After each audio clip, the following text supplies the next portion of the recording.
Razia masker digelar tim gugus tugas COVID-19 di posko checkpoint yang berada di Jalan Gubernur Haji Bastari, Jakabaring, perbatasan Palembang dan Banyuasin.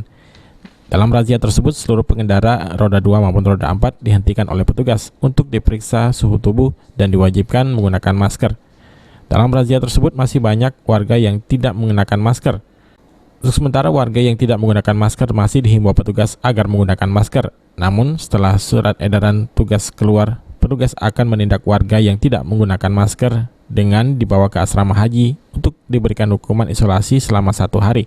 Selain masih banyak warga yang tidak menggunakan masker, petugas juga menemukan warga yang suhu tubuhnya tinggi dan disuruh pulang ke rumah oleh petugas.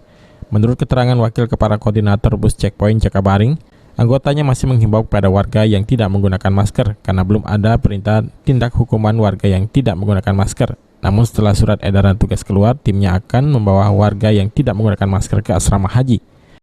Sampai sekarang kita menghimbauan, jadi himbauan kepada masyarakat jangan tidak memakai masker. Jadi masker itu wajib itu dipakai, baik dari kendaraan R4 maupun R2. Jadi setiap kita lihat kendaraan yang tidak bermasker, kita hentikan bersama dengan jajaran Polresta sama Kodim. Bang, setelah adanya himbauan dari Polrestabes mengenai masker ini kan wajib dipakai, kalau tidak akan direncanakan dikarantina di asrama haji ini, Bang. Ini masih banyakkah masyarakat yang tidak pakai masker, Bang?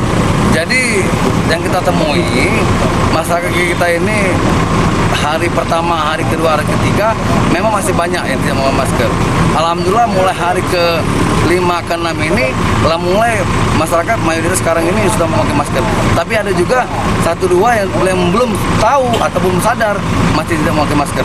Nanti kita akan tindak lanjuti apabila nantinya dari pimpinan kita akan menginjak ke arah penindakan, nanti kita laksanakan. Tapi kita masih menunggu. Irawan, PAL TV.